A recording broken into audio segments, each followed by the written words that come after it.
लेकिन हमने ये बायोलॉजी, इंग्लिश, मैथमेटिक इससे सब्जेक्ट से क्रॉस किया और जब मैंने संन्यास ग्रहण किया तो मेरी उम्र लगभग 5 से 6 साल की उम्र थी। थोड़ा बहुत ही वस्त्र भी है 14 तारीख से ये भी हट जाता है और ये भी हम क्यों पहनते हैं कि हाँ। जो समाज है अपनी माता बहन भाई बहन सब अपने हैं, सही तो इसलिए हम लोग ये नीचे वस्त्र धारण करते हैं, सही लेकिन हम नागाओं के लिए वस्त्र धारण नहीं है। हाँ। जी, हम नग्न अवस्था में रहते हैं तो हमारे लोगों को लिंगों पे झटका दिया जाता है। अच्छा। ऐसे नागा नहीं बनते हैं। अच्छा। जी, तो भोलेनाथ के हम जीते जागते गण हैं। नमस्कार, मैं जयप्रकाश, आप देख रहे हैं अपनी वार्ता। लगातार आपको साधु संत महात्माओं के दर्शन कराते हुए हैं हम लोग पहुंच आए हैं संगम नगरी, कुंभ नगरी, ज्ञान नगरी प्रयागराज में। यहाँ पर देश और दुनिया के अनेक प्रकार के साधु संत का आगमन हुआ है। आज ऐसे एक नागा बाबा जी हैं, इनसे वार्तालाप करते हैं और पूरी जर्नी के बारे में बताएं। बाबा जी जय श्री महाकाल। नमो नारायण, नमो नारायण। जय बाबा श्री जी, आपका शुभ नाम क्या है? मेरा नाम नागा बाबा सुदर्शन गिरी और मेरा जो अखाड़ा है उसका नाम है श्री पंचायती निरंजनी अखाड़ा, मायापुर, हरिद्वार। महाराज जी, मैं पहला प्रश्न अगर आपसे पूछूं तो यही बेसिक आता है कि भाई इतनी शानदार दुनिया है, बाहर के लोग ऐसे हैं, फिर उस दुनिया को छोड़ करके आपने संन्यास में क्यों प्रवेश लिया? इसके पीछे क्या कारण था? इसके पीछे का कारण तो कुछ नहीं था, लेकिन जब मैंने संन्यास ग्रहण किया तो मेरी उम्र लगभग 5 से 6 साल की उम्र थी। हाँ। जब हमारे माँ बाप ने हमको धूने पे या अखाड़े पे चढ़ा दिया था, हाँ। हमने संन्यास ग्रहण कर दिया था। हमने बिना माता पिता की बिना अनुमति के संन्यास ग्रहण नहीं किया। हम अपने माता पिता की अनुमति से हमने संन्यास ग्रहण किया है 5 साल की उम्र में। 5 साल की उम्र में? 5 साल की इतनी छोटी सी उम्र, उसमें कुछ ना पता रहता है क्या संत होते हैं, क्या महात्मा, कुछ पता भी नहीं होगा, फिर भी आपने संन्यास ले लिया? जी, संन्यास ले लिया था और जो शिक्षा दीक्षा पढ़ाई लिखाई करी हमने सब अखाड़े के थ्रू करी है मैंने। अच्छा जी, जी, जी, जी, जी। तो अखाड़े में पढ़ाई भी होती है? जी, पढ़ाई लिखाई सब होता है हमारे अखाड़े में। हाँ। जी, जी। तो क्या मतलब पढ़ाई में क्या होता है तो बताएं, क्योंकि जैसे आप लोग पढ़ते हैं उसमें बस ज्यादातर विशेष अखाड़े के बारे में आपको ज्ञान दिया जाएगा, संस्कृत ये होता है। हाँ। लेकिन हमने ये बायोलॉजी, इंग्लिश, मैथमेटिक इससे सब्जेक्ट से क्रॉस किया और बीए सेकेंड ईयर मैंने करी। वाह, जी भाई। मैं ग्रेजुएट हुआ? जी जी जी जी, अभी 2017 मैंने कॉलेज छोड़ा है। कॉलेज छोड़ा? ये आप मतलब एक लोगों की एक मिथ रहती है कि साधु संत मतलब कि जो पढ़े लिखे नहीं होंगे ऐसा करके, लेकिन यहाँ वेल एजुकेटेड कहे वो अच्छे ग्रेजुएट हैं, इसके बावजूद इस संन्यास परंपरा में चल रहा है। जी, बहुत है। अच्छा, एक बाबा जो है ना, जो हमने देखा है सुना है कि जो नागा समाज रहते हैं इनमें शिक्षा मतलब शास्त्र और शस्त्र दोनों की शिक्षा दी जाती है, तो इसमें क्या शस्त्र भी चलाना सिखाते हैं? जी हाँ, इसमें हमको शास्त्र भी और शस्त्र भी सिखाया जाता है। तलवारें चलानी, लाठी चलाना, हाँ।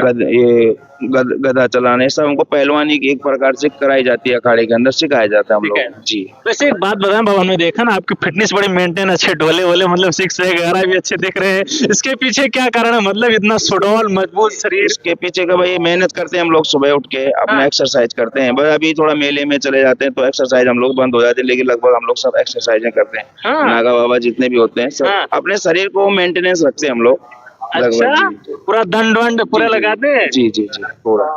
वाह, क्या बात है। मतलब वही चीज है ना, नागा बाबा जी पूरा मतलब अच्छे कहते हैं, सुडौल बॉडी जिसे कह सकते हैं, पूरा फिट, मानसिक रूप से फिट, शारीरिक रूप से मजबूत, बिल्कुल फिटनेस मेंटेन कर रखे हो, और दंडासन होते हैं, हनुमान आसन पूरे शानदार लगाते हैं। अच्छा बाबा जी, ये कुंभ में मतलब हमने देखा है, क्या कारण रहता है लोगों का कुंभ में, कि मतलब कुंभ का नाम लेते ही सारे संतों को होता भाई कुंभ जाना है, क्या कारण है कुंभ में आने का? पीछे मेन कारण क्या है? कुंभ में आने का मेन कारण एक तो ये है कि जब हमारे यहाँ समुद्र मंथन हुआ था तो चारों जगह अमृत की बूंदें पड़ी थी। मेन तो इसका ये है कि भाई अमृत की बूंदें पड़ी थी, वहाँ पे स्नान मनाया जाता है, 12 साल के बाद कुंभ होता है। लेकिन जो ये कुंभ मेला होता है उसमें आपको दूर दूर से साधु संघ, नागा बाबा, जो कि आपने कभी दर्शन ना करे वो केवल आपको 12 साल कुंभ मेले में उनके दर्शन होते हैं। दूसरी बात ये है कि अपने 33 कोटि देवी देवता जितने भी हैं, वो जब भी हम लोग नागा बाबा लोग शाही स्नान करते हैं या स्नान करते हैं, तब सारे देवी देवता लोग पृथ्वी पे आके हम लोग शाही स्नान करते हैं। स्नान करते हैं, ये मेन कारण रहता है कुंभ में आने? जी जी, मेन कारण ये है कि जितने भी नागा बाबा लोग हैं, कोई कंदराओं में गुफाओं में रहते हैं, उनके अगर दर्शन होना बहुत दुर्लभ होता है, तो एक कुंभ मेला है जिसमें उन लोगों हमको दर्शन हो जाते हैं। और साधु संत का जो भी हमारा समाज है, हम एक दूसरे मिलजुल लेते हैं। बाबा जी, एक खैर आप बहुत अच्छे से बात कर रहे हैं इसलिए हमने पूछ लेता हूँ, मतलब बाहर समाज में आप रहते हैं तो मतलब ये आप, क्योंकि आप एजुकेटेड हैं, नशा का क्या प्रावधान है? गांजा वांजा पीने के पीछे क्या कारण रहता है? हमने देखा मैक्सिमम साधु संत गांजा क्यों पीते, पीछे क्या कारण रहता है? गांजा और जो भांग जो भी है, हाँ। इसके पीछे क्या भजन एक आदमी को माइंड शांत होता है अच्छा कि आप जिस तरफ उसको लगा देंगे, भजन की बूटी है ये। हाँ। लेकिन अदरवाइज आज की डेट में पब्लिक ने सबने नशे के तौर पे हाँ। इसको यूज करने लग गए। हाँ। लेकिन जो ये चीजें केवल साधु संतों के लिए है, किसी पब्लिक में किसी गृहस्थी के लिए नहीं है। गृहस्थ के लिए नहीं है। साधु संत भी इसलिए पीते हैं कि पब्लिक से दूर होके अपना पी के अपना भजन में लीन रहते हैं। भजन में जी। अभी आपने छोटी उम्र में जब संन्यास ले लिया था, तो आपका बाहर की दुनिया देख के ऐसा नहीं लगता कि हमने गलत कर दिया, हमारा भी दाम्पत्य जीवन होना चाहिए, ऐसा नहीं नहीं विचार नहीं आता नहीं नहीं, हमको तो बड़ी खुशी होती है मेरे को कि मेरा बड़ा सौभाग्य है हाँ। कि एक तो मैं घर से खुद ब्राह्मण का बच्चा हूँ हाँ। और ऊपर से मैं संन्यास लिया, तो मेरा बड़ा सौभाग्य है हाँ। कि मैं जन्म में मनुष्य जन्म में हाँ। साधु बना और उसके बाद मेरे को पब्लिक की सेवा करने का मौका मिला, हाँ। जिसके लिए मैं बहुत बड़ा सौभाग्य मानता हूँ अपने आप। जी जी जी जी। एक चीज रहती है जो महाराज इसमें पिंडदान की बात होती है, तो इसके पीछे क्या करना, आप लोग अपना पिंडदान अपने आप करते हैं? जी। क्या रहता है? हम लोग क्या है, जब हम संन्यास ग्रहण करते हैं उससे पहले हम लोग 12 साल ब्रह्मचारी में रहते हैं। हाँ। ब्रह्मचारी के बाद जब हम लोग का नागा संन्यास जो क्रिया प्रक्रिया होती हैं, हाँ। तो उसमें हम लोग पहले अपने घर का और खुद का पिंडदान करते हैं हाँ। कि अदर जिससे कि मैं नागा बाबा हूँ तो मैं खुद अपना पिंडदान कर चुका हूँ और अपने वाली पीछे पीढ़ी का पिंडदान कर चुके हैं। हाँ। तो हम एक प्रकार के जीते जागते भूत, तो जीते बोले जागते। हाँ जी, तो भोलेनाथ के हम जीते जागते गण हैं हाँ हाँ क्या। और आदि अनादि काले सतयुग में पहले जो नागा बाबा थे, हाँ। ये आर्मी फोर्स कहते हैं, जैसे आपकी आर्मी फोर्स है, नागा फोर्स पहले बनाई गई थी। हाँ हाँ। आदि शंकराचार्य ने नागा फोर्स बनाई, उसके बाद अपने धीरे धीरे आर्मी बनी है। तो पहले सनातन धर्म के लिए अपने नागा बाबा ही आगे खड़े होते थे। जी नागा जी हाँ, हमने कहावतें भी सुनी है, चाहे यहाँ काशी का लड़ाई हो तो नागाओं ने बलिदान दिया है, चाहे हरिद्वार की लड़ाई हो नागाओं ने बलिदान दिया, तो हमेशा सनातन के लिए भारतीय संस्कृति। हाँ, हमेशा आज नहीं आगे भी हमेशा के लिए नागा बाबा सच सनातन धर्म के लिए खड़े रहेंगे। हाँ। जब भी कोई ऐसी बात आए, अपने धर्म पे कोई ऐसी बात आई, हाँ। तो उसके लिए नागा बाबा खड़े रहेंगे, आगे तत्पर रहेंगे। जी। एक चीज और है, मतलब आजकल बहुत ऐसे हो, मतलब बाबाओं को बड़ा उल्टा लोग सीधा मतलब ढोंग के रूप में देखते रहते हैं, ऐसा खैर पूछना नहीं चाहिए क्योंकि बाहर की दुनिया में झेल रहा हूँ, तो उसके पीछे उन्हें क्या जवाब देना चाहेंगे? लोग बड़ा उल्टा देखो, जो लोग अपने धर्म के बारे में गलत बताते हैं या कुछ भी कहते हैं, तो जैसे हमारा शरीर है, हमारा शरीर एक समान नहीं है, 5 उंगली आगे पीछे छोटी मोटी है, ठीक है, कोई बड़ी कोई छोटी, ऐसा। तो ऐसी मनुष्य जीवन है, ऐसी सबकी अपनी अपनी सोच, अपनी अपनी मेंटेलिटी, कौन क्या सोचता है। लेकिन हमारा कहना ये है कि अपना सच सनातन धर्म है, इसके बारे में गलत नहीं सोचना चाहिए। क्यों कि आदि अनादि काल से हम लोग ये धर्म चला आ रहा है और हम तुम जो भी हैं, हम ऋषि मुनियों की संतान है। सही बात। तो हम उसके बारे में गलत नहीं कह सकते। और जो कहते हैं उनकी ये गलत सोच है, उनकी सोच गलत है कि जो अपने धर्म को बदनाम करते हैं, गलत बोलते हैं। अब कोई भी साधु हो उसके बारे में गलत बोलते हैं, वो साधु है, उसका भजन है, वो क्या करता है क्या नहीं करता वो उसके भजन, लेकिन उसने भगवान का भेष पहन लिया है, तो ना जाने किस भेष में मिल जाए भगवान। सही। तो हर इंसान को, मनुष्य को ये ध्यान रखना चाहिए कि इस भेष में कब किस प्रकार में भगवान मिल जावे।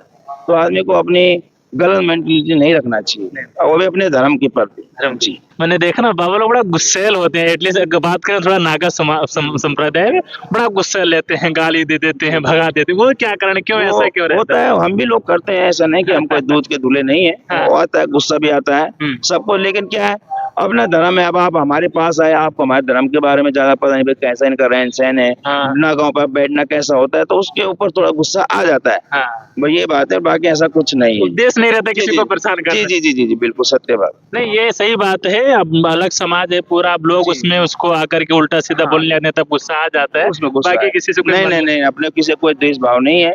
जो भी हमें भजन करते हैं, जो भी कुछ हम कर रहे हैं, केवल अपने देश के लिए कर रहे हैं, अपने भक्तों के लिए कर रहे हैं। जो हम तपस्या जब करते हैं, सब अपने लिए नहीं करते, अपने देश के लिए करते हैं। एक बाबा जी, एक प्रश्न और है, आप ये क्योंकि आप युवा हैं तो युवाओं की बात बड़ा समझते हैं। एक काम होता है, हर व्यक्ति के अंदर काम की लालसा होती है, तो उसको एक समाज आप लोग कैसे उसको समाप्त करते हैं? क्योंकि हमने देखा है बहुत सारे साधु संत होते हैं, वो फिर संन्यास से फिर जनपद में चले जाते हैं, तो एक ही कारण है, तो जो काम रहे तो उत्तेजना रहती है, तो उसको कैसे समाप्त करते हैं, कैसे खत्म होती है? क्योंकि तो शरीर में लिप्त है वो, फिर कैसे समाप्त? काम करो मोह माया के लिए सबसे पहले हमको अपने आप को शुद्ध करना रहता है। शुद्ध का मतलब शरीर की 5 इंद्रियां, इनको शुद्ध करना पड़ेगा। हाँ। फिर दूसरी बात, हमको अपना भोजन हाँ। वो शुद्ध होना चाहिए। हाँ। रहन सहन हमारा शुद्ध होना चाहिए। जो उनसे समाज में आप जाओ तो वहाँ पे अच्छे लोगों का संगत होना सही चाहिए, बात। तो जाके इसमें गृहस्थी थोड़ा बहुत कंट्रोल कर सकता है। और जैसे हम नागा लोग हैं, हाँ। तो हमारे लोगों को लिंगों पे झटका दिया जाता है। अच्छा। ऐसे नागा नहीं बनते हैं। अच्छा। जी। हाँ, तो ये मतलब जहाँ तक मुझे लगता है, एक नागा समाज ही ऐसा है जो पूर्ण संत है, जी, जी, जी। जिसके अंदर कोई गलत व्यभिचार और जी, जी। गलत ऐसा कुछ नहीं होता। नहीं होता जी। हाँ, तो उसके पीछे ये कारण उसका लिंक तोड़ दिया जाता है। जी, झटके मारे जाते हैं। अपने गुरु महाराज की तो प्रक्रिया है, हाँ। इसको हम थोड़ा ऊपर नहीं कर सकते। हाँ, सही बात है। तो ये अपने अंदर की हमारी की प्रक्रिया होती, क्रिया होती है नागाओं की। तो उसमें अपना विजय होम होता है, बहुत सारे हमारे धर्म होते हैं जो हमको अभी जैसे कि अभी कुंभ मेला है, मतलब पेशवाई जैसे स्नान होगा, हाँ। उसके बाद कई नागा बनेंगे, हाँ। तो उनको 5-6 दिन तक ये क्रियाएं चलती है जिसमें कि आम पब्लिक नहीं जा सकती, इसलिए हम लोग अपनी क्रिया नहीं दिखाते नागा बाबा की। हाँ। बाकी वैसे आपको सब दिखा दें। जो नागा बनते हैं नागा बाबा, जी। ये केवल कुंभ में ही बनते हैं क्यों? जी जी जी, कुंभ में ही बनते हैं। हाँ, जो नागा बाबा का संस्कार होता है कुंभ में ही होता है, बाकी नहीं होता है। 12 साल के बाद ही होता जी है। जी, जैसे 6 साल बाद अर्ध कुंभ आता है और 12 साल बाद पूरा कुंभ आता है। हाँ। लेकिन अभी जो ये प्रयागराज में जो अभी कुंभ आया है, हाँ, हाँ। ये 144 बरस का कुंभ है। ये हाँ। बड़े सौभाग्य की बात है। 144 बरस में ऐसे आया हाँ। कि 12 बरस में एक बार कुंभ आता है, उसको महाकुंभ कहते हैं। ऐसे 12 कुंभ यहाँ पे आ चुके हैं, ओ, ठीक है। ये ऐसे बात। 12 कुंभ यहाँ पे आ चुके हैं। हाँ। तो इसलिए बड़ा सौभाग्य की बात है, 144 बरस बाद ऐसा मुहूर्त पड़ा, ऐसा संजोग पड़ा है इस कुंभ मेले, इसलिए इसको महाकुंभ कहा गया है, दिव्य कुंभ कहा गया है। ये जी। दिव्य कुंभ है जी जी इसलिए। जी जी। ये सबसे बड़ी बात है। महाराज जी का कहना है कि जो 12 12वीं वो 144 हो गया, तो 144 वर्ष के बाद ऐसा शुभ मुहूर्त आई है कि ये पूर्ण महाकुंभ है, इसका फल ही पूर्ण है, इसीलिए दिव्य और श्रव्य जी जी जी ये जी चीज है। जी। युवाओं को क्या संदेश देना चाहेंगे आप हम महाराज? तो युवाओं को सबको एक ही संदेश देते हैं कि ठीक है, आओ साधु संतों सेवा करो, लेकिन जो ये नशा पत्ता है इससे दूर रहो। अपने आप को, अपने शरीर को क्यों खराब करते हो, हम तो यही कहते हैं। सही। बाकी अपने हिंदुस्तान के मैं सभी युवाओं से मेरी यही रिक्वेस्ट है हाँ। कि नशे पत्ते से दूर रहें। नशे पत्ते से जी, दूर रहें, हमारे व्यभिचार से दूर रहें। जी जी जी जी, बिगड़ी गलत संगतों से दूर रहें, नशे पत्ते से दूर। ये अपनी हिंदुस्तान के बच्चों से, नौजवानों से, लड़की हो या लड़कों, सबसे मेरी यही रिक्वेस्ट है कि नशे से दूर रहें। अरे वाह। साधु संत करते हैं, वो उनकी मौज है। साधुओं के लिए भांग गांजा जो भी है बना रखा है, लेकिन किसी गृहस्थी के लिए नहीं बना रखा। और आओ सेवा करो, ये नहीं कहते मत करो, सेवा करो, साधु संतों की सेवा करो, कोई दिक्कत नहीं, लेकिन नशे से दूर रहो। नशे से दूर रहो। जी जी, ये हमारे साथ बाबा जी थे और सबसे बड़ी बात बाबा जी का कहना है कि नशे दुर्विचार से दूर रहो, संतों के लिए है, संतों की वाणी सुनो, संतों की सेवा करो, तभी भला हो सकता है। और हमारे साथ नागा बाबा जी, आप इनका देख सकते हैं, चेहरे का तेज है। लास्ट प्रश्न आपसे ये पूछूंगा महाराज, आपको ठंड नहीं लगती? इतनी कड़ाके ठंड में मतलब बिना निवस्त्र रहते हैं, इसके पीछे क्या कारण रहता है ठंड ना इसके पीछे सबसे बड़ी बात से पीछे हमारे गुरु महाराज की कृपा, भोलेनाथ बाबा की कृपा है, महाकाली की कृपा है। बाकी हमको ठंड नहीं लगता है। अभी तो हम थोड़ा बहुत ही वस्त्र भी है, 14 तारीख से ये भी हट जाता है, और ये भी हम क्यों पहनते हैं कि हाँ। जो समाज है, अपनी माता बहन भाई बहन सब अपने हैं, सही तो इसलिए हम लोग ये नीचे वस्त्र धारण करते हैं, सही लेकिन हम नागाओं के लिए वस्त्र धारण नहीं है। हाँ। जी, हम नग्न अवस्था में रहते हैं। हाँ, जी।